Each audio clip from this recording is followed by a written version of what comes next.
Tá ouvindo aí, Michel? Agora sim, agora escuto bem. Agora estou escutando tudo tranquilo. Tá tudo em paz com vocês? Tudo certinho? Graças a Deus. Pastor Jonathan, Pastor Luiz, que bênção, que bom. Michel, a gente está dando graças a Deus porque o calor está se estendendo, né? Como assim? Aqui em Rio Grande, geralmente o calor ele vai diminuindo no início de fevereiro. Aí, final de fevereiro, março, já começa a esfriar. As nossas temperaturas elas vão ficando na casa dos 20 graus, máximo de 20 graus. Né? Hoje, por exemplo, aqui fez 32 graus. Isso é atípico para a cidade de Rio Grande, né? Olha só! Então, a gente também está dando graças a Deus que está quente e a gente está passando por um período de seca. E esse tempo nosso aqui, fevereiro, março e abril, é tempo de chuva. E nós já estamos há 46 dias sem chuva. Uau, uau! Assim, o que acontece? Dá aquela chuvinha, né? Chove assim, por exemplo, um dia chove, aquela chuva meia tímida, mas chuva mesmo que molha a terra, que enche o leito do rio, já faz 46 dias que não chove. Puxa, uma seca muito forte, hein? Aqui no Rio Grande, a seca tá, nós temos acho que 16 ou 17 cidades em situação de alerta por causa da seca, né? Fazendo racionamento de água, tudo. Mas por um ponto é bom, né? Que a umidade aqui de Rio Grande ela está ficando na casa dos 50%, né? E isso é bom porque evita o alastramento também do vírus, né? O vírus ele não suporta ambientes secos e quentes, né? Então a gente está dando graças a Deus por esse calor aqui. Né? Entendi. Não, realmente não é um momento, né? Não é um momento realmente não é um mês não é um mês que aconteceria isso, né? Sim. Então Mas, a gente tá dando graças a Deus que tá calor aqui. amém. Aqui também está indo embora o inverno, né? E agora começa o nosso verão, né? Agora começa o nosso verão. Show. Bom, eu queria propor algo para vocês. Queria propor uma reflexão para nós. Até estava falando com o pastor Luiz hoje de manhã. Nós estamos juntos aqui, ó. Estou falando de dentro dos Estados Unidos. O pastor Luiz está lá em Apucarana, norte do Paraná, minha cidade querida, né? Pastor Igreja Batista. E o pastor John está lá no Rio Grande do Sul, dando glória a Deus que está quente lá e aleluia. Maravilha. Tá dando para tomar tererê aqui. Deixa ali para mim. O que eu queria propor para vocês? É um bate-papo mesmo, mas eu estou vendo muita discussão na internet, algumas acusações até, e a gente pode pegar essa situação e fazer uma reflexão bíblica e teológica da seguinte situação. De que forma agora, de que jeito agora, né? O texto diz assim, que o sol nasce para o justo e para o injusto. Que a chuva cai sobre a casa do justo e do injusto. E igrejas sérias até, igrejas com história até, têm cedido a várias campanhas, né? A campanha tem o 12 cestos cheios para falar de uma delas, né? Qual seria a ideia? 12 dias de clamor para 12 meses de bênção. Pelo menos a maioria faz essa chamada. Eu já vi pastores, quem usa dessa campanha, né? Eu já vi pastores com uma chamada melhor, fazendo uma chamada para se buscar a Deus. Aí não seria a questão das bênçãos. Mas só estou usando como exemplo, ok? Estou usando como exemplo. Mas na visão de vocês, o que seria, como pegar essas questões, né? Eu não sei se dá para encaixar isso na teologia da prosperidade, como encaixar isso para esse momento que nós estamos passando agora, de um vírus parando o mundo, parando a economia, parando, né? Eu converso com pessoas de mais idade que nunca passaram por isso, né? Como é que encaixa isso, né? Como é que explica essa situação? Eu vou começar aqui com o pastor Luiz e depois eu passo para o pastor Jonathan e vamos conversar sobre isso. Fala que eu lhe escuto, pastor Luiz. Então, meus pastores, é uma alegria poder estar com vocês aqui nessa oportunidade, estar compartilhando, revendo amigos, né? Que nem o pastor Michel, que há muito tempo a gente não via. Deus abençoe, meu querido. É uma alegria ver você bem, com a família, cada dia mais abençoado. Meu nosso querido irmão Jonathan, fazendo um trabalho fantástico também no Rio Grande, Deus usando poderosamente. E é sempre uma satisfação, né, a gente poder estar aqui conhecendo mais um lado dessa tecnologia, né, tão tremenda que é essa questão do Zoom agora, né?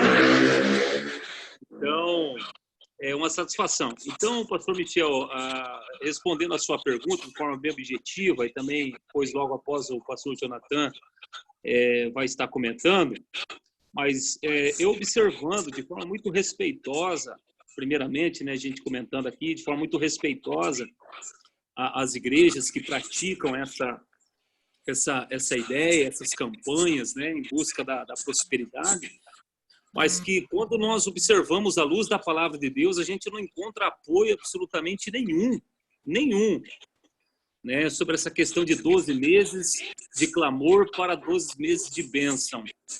Quando a gente observa esse princípio, a gente observa que há, na verdade, por trás disso, uma barganha, né? Um desejo de você adquirir algo por meio de um sacrifício. É quase como se fosse um Deus pagão, né? Que exigia alguma coisa por parte daqueles que iam sacrificar a ele para que viesse uma resposta, né? Como os deuses da Babilônia, que exigia que os seus seguidores, os seus servos, sacrificassem algo para que, em detrimento daquilo, se viesse uma chuva sobre a agricultura, viesse algo, uma bênção, né, de forma material sobre eles, sobre a família.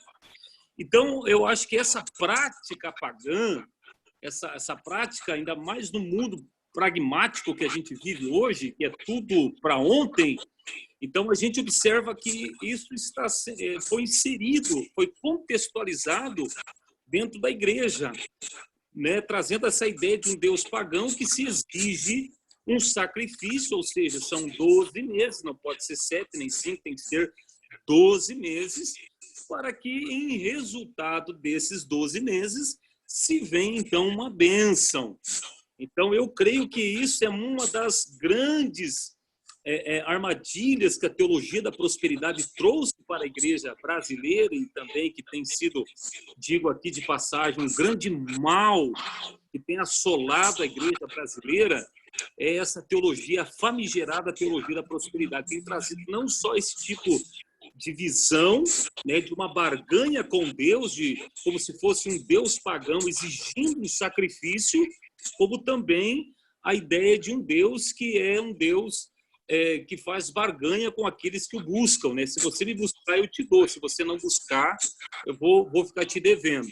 Então, essa ideia pagã, né, dentro dessa minha primeira palavra, é que eu quero deixar aqui para meditação, né? Para vocês e para quem estiver nos ouvindo depois. Então, a gente precisa tomar cuidado. Eu vejo que isso é um grande mal que a igreja moderna hoje, que a igreja brasileira hoje tem entrado, e que se nós não abrirmos os olhos, as igrejas que são bíblicas, históricas, elas também facilmente vão acabar caindo nas malhas do engano, né? Amém. Pastor Jonathan. Eu acho que, contribuindo com o que o pastor Luiz falou, né, parece que há uma retomada, né, desde algum tempo aí, e o interessante é que essas teologias, elas funcionam bem em países que estão em desenvolvimento, né? Antigamente falava dos países de terceiro mundo, né? Os países que estão em desenvolvimento, países que têm uma pobreza um tanto quanto acentuada, né? Que tem as periferias são bem delimitadas, né, nas cidades, e vem com essa proposta, né? Porque, por exemplo, o trabalhador, o camarada que levanta 5 da manhã, né? Pega um ônibus, pega trem, pega metrô para chegar no trabalho, sai do trabalho 6 horas da tarde, chega em casa 9 da noite. Então, qual que é o desejo? O desejo desse camarada que está ali trabalhando para ganhar 1.000 pila por mês, R$1.000 por mês, R$2.000 por mês. O desejo dele é ter uma vida ou oferecer para a família uma vida um pouco melhor. E aí vem essa teologia, né, que não sei nem se a gente pode chamar de teologia. Perfeito. Vem esse ensinamento, né, e se vale da fragilidade das pessoas, oferecendo para eles, em troca de um sacrifício, uma corrente dos 318, né, o corredor de sal, fogueira santa e tantas outras, água e tantas outras práticas, né, como essa também dos 12 cestos cheios, oferecendo para eles algo que é necessário, que é o melhor ganho para oferecer para a família uma vida um pouco mais confortável. No entanto, a gente percebe que essa teologia, ela também ela vai de encontro a um pecado que o homem tem no coração, que é o pecado da ganância, não é? Então, na verdade, um ajuda o outro, né? Mas esse um ajudar o outro, a teologia da prosperidade é alimentada pela ganância do homem. E aonde que nós estamos nesse tempo? A pergunta que eu quero estender e para nós pensarmos é justamente essa. A gente percebe tudo isso no ambiente cristão evangélico. Inclusive, infelizmente, algumas sérias igrejas acabam se rendendo a essas teologias. Às vezes trocam um pouquinho a nomenclatura, mas se vendem a essas teologias, né? E aonde estamos nós? Aonde se encaixa a igreja, né, que preserva a Bíblia como única regra de fé e prática, né? Porque eu vejo muitas vezes que, em contrapartida com essas igrejas emergentes, com essas igrejas da teologia da prosperidade, essas igrejas neopentecostais, nós estamos vendo o que está nascendo também, não sei nos Estados Unidos, mas aqui no Brasil, a gente vê que está nascendo um grupo que tem sido nomeado de os neopuritanos, que eles também são um dano para a igreja brasileira e para a igreja como um todo.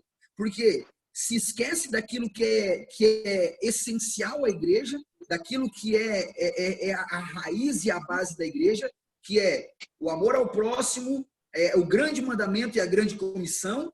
Se esquece de tudo isso e começa a bater nessas igrejas emergentes. Então, nós ficamos perdendo tempo batendo na igreja emergente, e a igreja emergente fica atraindo a pessoa com uma teologia errada. Então, a pergunta é, aonde nós nos encaixamos dentro disso daí? Para fazer aquilo que devemos fazer. Então, eu acredito que é uma reflexão legal que a gente pode fazer e pensar junto naquilo que nós podemos propor para as pessoas, propor para a igreja de Jesus como um todo, né?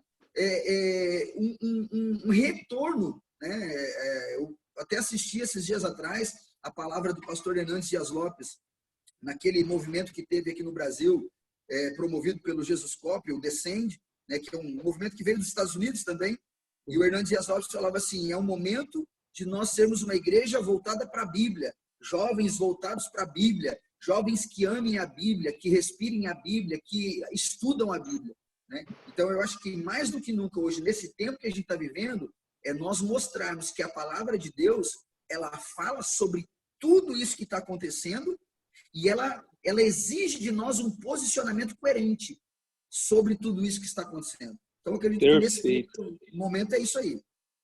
Rapaz do céu, já... É isso mesmo, né? Não sobrou nada para você, Michel. Acabou. Já vou passar a régua aqui. Não, mas meu querido. Perfeito, né? Eu queria pegar tanto a questão que o pastor Luiz falou da questão de um Deus pagão, né? Achei muito interessante isso. E o que o pastor Jonathan falou também, porque eu vejo que é um grande desafio. Aqui, eu estou na Flórida, uma cidade da Flórida, as pessoas, eu comentei até com o pastor Luiz sobre isso, que as pessoas entendem mal às vezes. Falam, onde você está? Você está nos Estados Unidos. Vai fazer missão nos Estados Unidos. Ela liga a missão com um lugar pobre. Ela liga a missão, para muita gente só é possível fazer missão se for um lugar pobre, na África, em partes da África, alguns lugares de extrema pobreza. Uau! Que realmente Jesus encaminhou mesmo várias situações para a gente olhar para os mais pobres, eu não tenho dúvida disso. Porém, existe uma coisa chamada pobreza da alma e de espírito, aonde pessoas não herdarão o reino de Deus também, pela cobiça, pelo Deus Mamon, por só a vontade de servir a esse Deus Mamon, só a vontade de ganhar dinheiro. E nós temos um grande desafio aqui, porque é assim, a pessoa vem para cá, ela vem para ganhar dinheiro mesmo. Aqui, a hora é dinheiro, né? Tempo é dinheiro. Então, afasta muita gente de fazer um serviço relevante para Deus, de congregar, a não ser que use esse tipo de ferramenta, onde eu faço um convite falando que essa pessoa vai ganhar 10 vezes mais, que ela pode vir.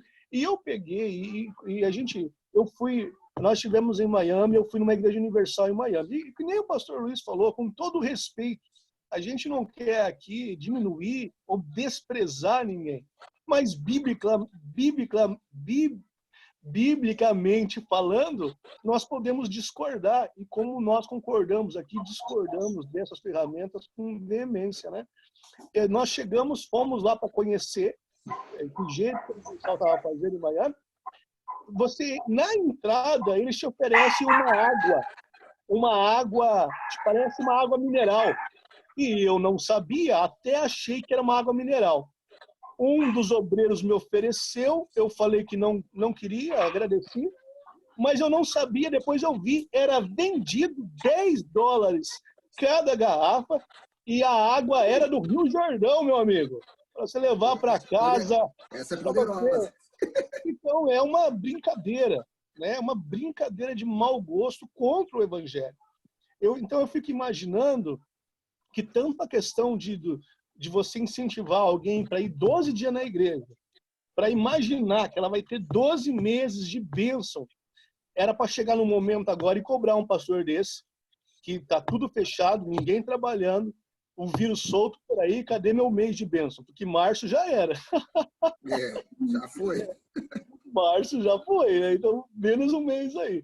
Essa ligação de bênção com o material, eu não sou pregador do caos, e eu não sou favorável ao caos. Eu sei que Deus abençoa, que Deus restaura, que Deus cura, que Deus prospera. Isso é bíblico.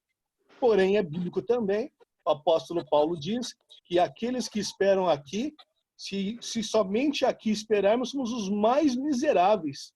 Imagina, né? Se esperarmos em Cristo somente nessa vida, somos os mais miseráveis, né? Ou seja, ele ressuscitou. Essa questão. Não é um Deus pagão, poxa vida, né? Onde a gente faz votos para que Deus cumpra a sua palavra. Deus, eu estou fazendo a minha parte, eu vim no culto, agora eu quero o meu, né? Eu sou dizimista, agora eu quero o meu, né? Eu fiz a campanha, agora eu quero o meu, né?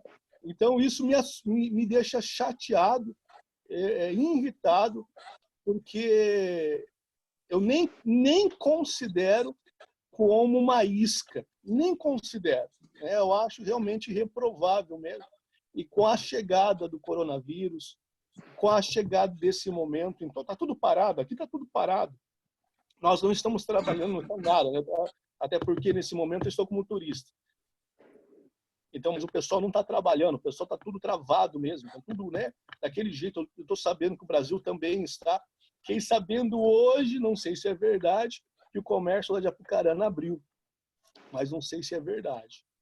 Mas mesmo assim, os prejuízos estão aí. Aí eu estou vendo um monte de ateu, gente que não crê em Deus, debochando, entre aspas, do evangelho, por causa desse pessoal aí que liga a Deus somente com prosperidade. Nenhum crente pode morrer de nada, tem que morrer dormindo.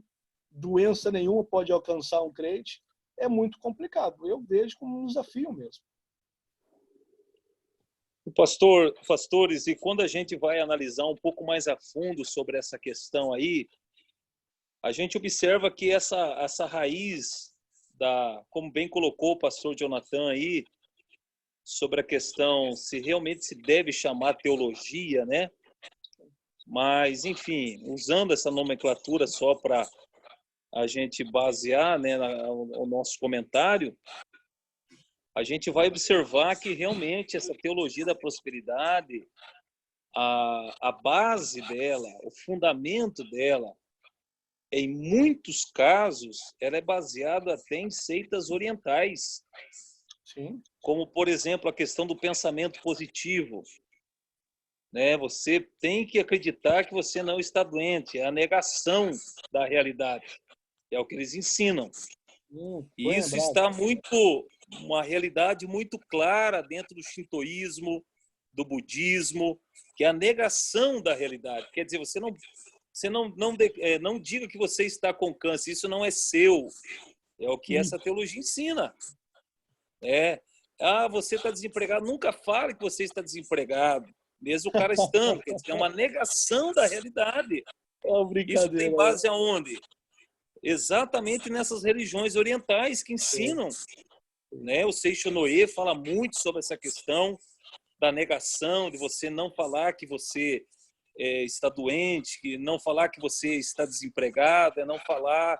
Outra questão muito clara também que eles falam, que é o determinismo, ou o triunfalismo, né? Determine. É uma base muito forte também no Seicho Noe. Você precisa determinar por ter o ser interior, o Deus interior que mora em você, realizar aquilo que você está pedindo, ou aquilo que você está desejando. Então, gente, se você analisar realmente essas práticas, elas vêm dessas seitas orientais e que elas foram se adequando ao passar das décadas para dentro do movimento evangélico. E nos Estados Unidos, né, um dos grandes profetas dessa teologia, ele já é até falecido, mas ele é um dos pais da fé do R.R. Soares, o T.L. Osborne, foi um dos grandes profetas da teologia da prosperidade, tantos outros também que já faleceram, né? E que deixaram seus discípulos, como é o R.R. Soares, como é o Edir Macedo, como é o Valdomiro Santiago, que claramente eles adotaram no seio de suas igrejas essas práticas, né? Essas práticas como de você dar para receber, né? E Jesus ensina o contrário, né? Você recebeu, então você recebeu de graça, você dê de graça também, não cobre nada, né? Agora à tarde mesmo eu estava vendo um vídeo de um pastor que era de uma dessas grandes igrejas.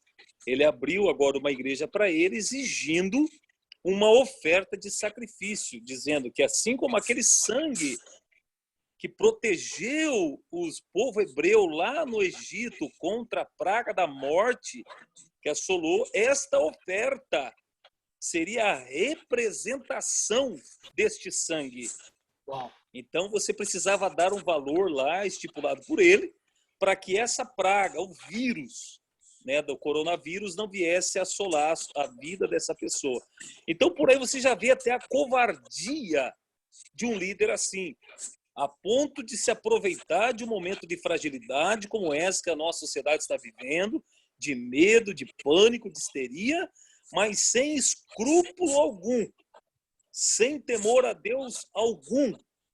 Ainda assim, o cara tentar tirar dinheiro, afanar as pessoas, ludibriar as pessoas com uma mentira como essa. Então, gente, realmente é revoltante, é desastrosa a conduta dessas pessoas e pudera esse povo abrir os olhos enquanto é dia e voltar-se para a palavra de Deus, voltar-se para o verdadeiro evangelho que Jesus Cristo deixou para nós, que é aquele evangelho. Se você tem 2 túnicas, dê uma para quem não tem. Se o teu inimigo chamar para você caminhar 1 milha, caminhe 2 com ele, né? Então é este o evangelho que a igreja precisa voltar, né? é aquilo que o pastor Jonathan falou, em que meio nós estamos, né? Entre um extremo e o outro. Eu acho que nós precisamos estar exatamente no meio, trazendo o equilíbrio, fazendo com que aquele que está longe do evangelho se aproxime e aquele que já se afastou em detrimento a tantas coisas que ele já passou, volte também ao ponto inicial, que é o evangelho. Porque Paulo disse aos Romanos, capítulo 1, verso 16, porque o evangelho é o poder de Deus para a salvação, primeiro do judeu, depois do grego, né? E assim também para todos aqueles que nele crê. Então, meus queridos, precisamos voltar às bases iniciais do evangelho para que realmente esse povo que está perdido, sem direção, sem uma orientação devida, venham voltar aos princípios da palavra de Deus, em nome de Jesus, né? Amém. Legal o que o pastor Luiz falou, né, sobre essa questão desse pastor aí que fez a oferta e simbolizando a oferta com o sangue que foi passado nos umbrais das portas. Me admira muito como eles têm a cara de pau e a facilidade de distorcer o texto bíblico. Eu tenho convicção e certeza de que eles mal leem a Bíblia. Eles pinçam textos, eles isolam textos, né, eles pinçam os textos e eles usam da forma que eles querem, né? Por exemplo, ainda no tempo de seminário, eu fui fazer um trabalho sobre essas igrejas emergentes, e aí eu estive visitando uma dessas igrejas, e aí eu conversando com o pastor lá, o bispo, não me lembro bem, mas conversando com ele, perguntei, como é que funciona, como é que é a dinâmica do culto de vocês, das reuniões de vocês, como funciona a questão da palavra e tal. Então, assim, resumindo, a questão da palavra, ele diz assim, não, nós pegamos a Bíblia e ensinamos as pessoas que elas precisam ter fé, e aí a gente fala, né? Porque a Bíblia diz, pedir e dar-se-vos-á, então a gente pede a oferta para as pessoas, né? E aí ele usou assim, porque a Bíblia diz que a fé sem obras é morta. Então a pessoa tem que dar a oferta para mostrar a fé. Então eles têm uma facilidade tão grande de fazer esse link sempre com o texto fora do seu contexto, mas sempre pensando, né, na questão da oferta, da questão financeira, e levando a pessoa a acreditar que a ação dela vai trazer uma resposta de Deus. É a verdadeira história do toma lá da cá, né? É o Deus das barganhas, né? E não sei se vocês viram, né? Me mandaram um vídeo pelo WhatsApp, um grupo de amigos pastores aqui que a gente tem na cidade, mandaram um vídeo para mim de uma determinada dessas igrejas vendendo o vidrinho de álcool, né? O álcool consagrado no monte, né? Que vai lhe dar proteção contra o coronavírus. Mas e assim, uma pequena oferta de R$500. Meu Deus do céu, cara. Eu não aguento. É verdade, então mesmo? Eu ouvi falar nisso, mas eu não acreditei. É verdade, então mesmo? Aconteceu isso mesmo? Aconteceu. Não, aconteceu. Teve uma pessoa que foi na igreja e filmou. Tinha um post, né, o pessoal colocou um cartaz assim e circulou esse cartaz nas redes sociais. Mas teve um corajoso que foi na igreja e filmou com o telefone dele o pastor falando.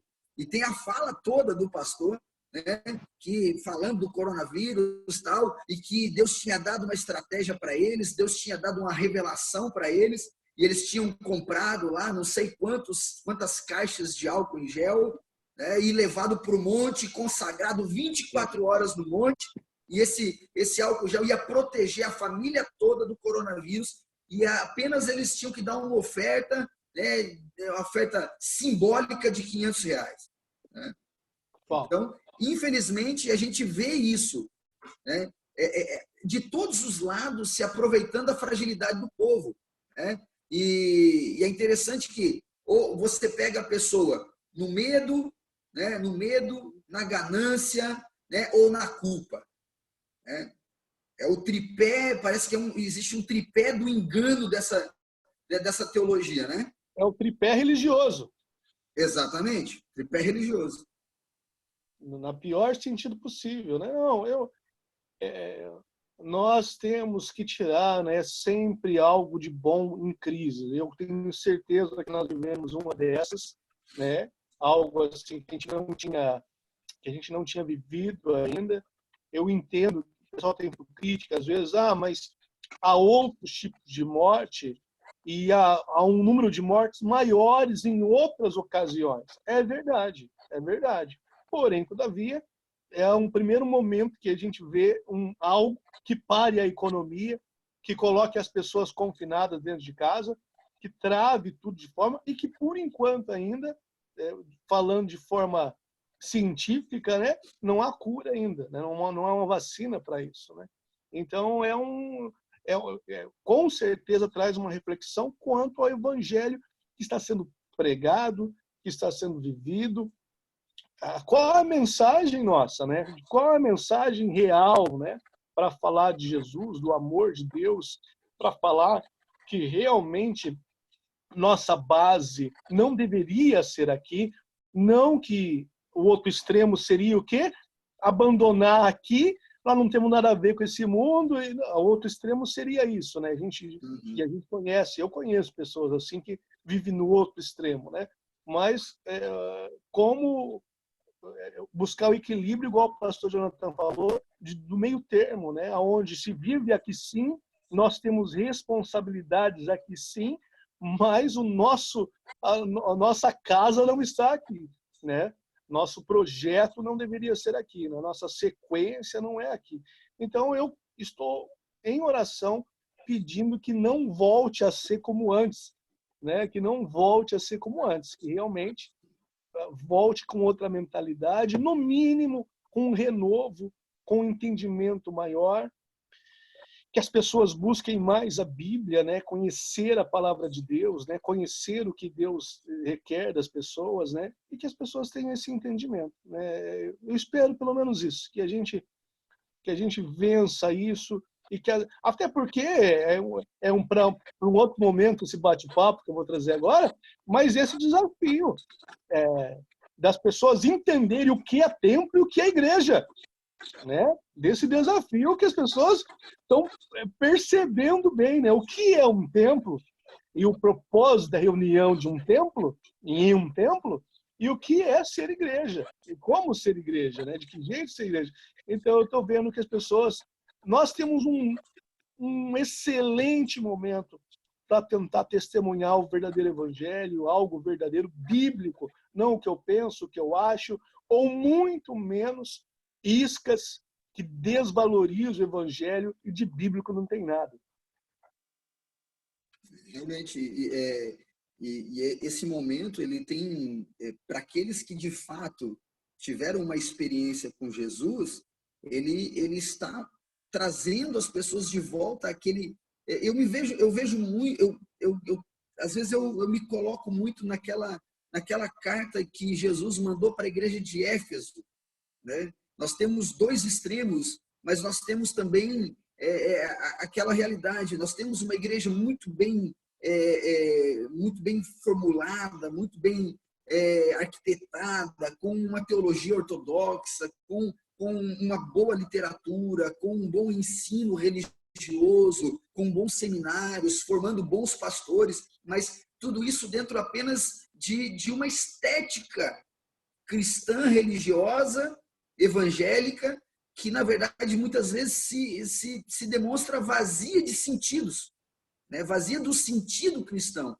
Então, esse momento ele traz também essa reflexão de nós deixarmos de ser, eu digo para mim agora, enquanto ministro, enquanto pastor, deixar de ser um profissional da fé também. Porque muitas vezes, inadvertidamente, nós que trabalhamos com uma teologia séria, nós também acabamos nos tornando profissionais da fé. Por quê? Nós fazemos uma exegese do texto para mostrar um bom sermão um domingo à noite, a gente faz um bom trabalho, uma boa lição de escola dominical, prepara slides, a gente trabalha no gabinete, faz o aconselhamento pastoral, se aprimora dentro das técnicas de aconselhamento familiar, e a gente vai se aprimorando e tudo isso vai tornando a gente um profissional da fé, né? Então, esse momento, eu acredito que nos traz essa reflexão para nós voltarmos para a essência do chamado, a essência da vocação, a essência da função que nós realizamos, né? Então, é um tempo para nós muito bom, muito bom. Lógico, nós não queremos que ninguém morra, nós não queremos que a economia fique parada, nós não queremos que as igrejas fiquem fechadas, nada disso. Mas eu vejo um trabalhar pedagógico de Deus, uma permissão para um trabalhar pedagógico de Deus na própria igreja, né? Como Jesus falou para a igreja de Éfeso: tenho contra ti que abandonaste o teu primeiro amor. Lembra-te de onde caístes e volta ao teu primeiro amor. Então, eu acho que é esse chamado para retorno. Eu não vejo esses absurdos que muitos pastores têm falado também. Isso é castigo de Deus, por causa disso, por causa daquilo. Não, eu não vejo. Porque, como você falou no início, o sol nasce para o justo e para o injusto, né? As bonanças vêm para o que serve a Deus e para o que não serve.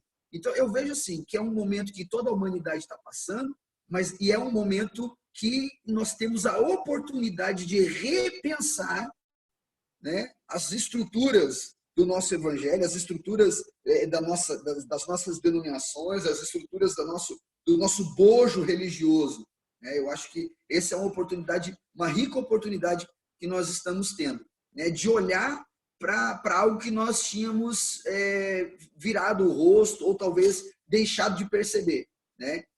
Então, eu acredito que é esse momento. Eu não sei, a gente perdeu o pastor Luiz, eu não sei se ele vai conseguir voltar na conexão conosco. Porém, tirar uma lição apropriada, né, de realmente levar a palavra de Deus a sério, né? É isso aí. Eu tive uma boa escola, Pastor Luiz, tá de volta. Que bom. Está de volta o homem. Eu tive uma boa escola bíblica, né, com ênfase bíblica, né? Além de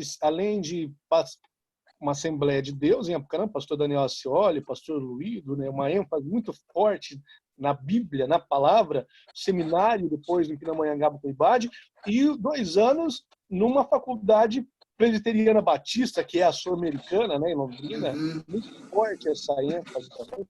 Então, eu sempre fui trabalhado com ênfase na palavra de Deus, sem jaguarice, né? Sem jaguarice, que prega a palavra. O jaguara vem lá do Paraná, né? Sem jaguarice. Né? Vamos direto ao ponto, vamos falar de salvação, que não seja algo assim, que não seja uma falsa propaganda, que não seja uma mentira, né? Então, eu vejo também um momento fantástico para trazer o verdadeiro evangelho e que as pessoas acordem e consigam detectar aonde está o falso, aonde está a ganância, aonde está iscas que não são bíblicas, são meramente humanas, carnais, né? Carne pura. Não é verdade, pastor Luiz? Verdade, meus pastores. Olha, eu não sei se foi Billy Graham ou foi David Wilkerson que disse: chegamos a uma triste realidade que precisamos evangelizar os evangélicos. Verdade. E é uma realidade hoje. Nós estamos vendo pessoas cada vez mais aderindo àquela outra prática extremamente diabólica chamada desigrejados, né? Desigrejados também é uma prática que cresce de forma assustadora no nosso país. Pessoas que estão cada vez mais frustradas com esse Deus paganizado que não atenderam suas preces, que não barganhou com aquilo que elas, com seus esforços e suas obras meritórias, fizeram para alcançar um favor divino e não aconteceu.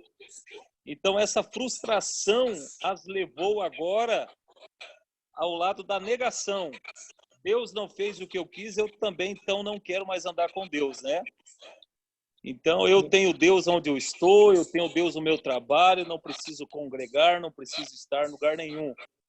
Então, quer dizer, você sai de um extremo extremamente terrível e você vai para um outro extremo.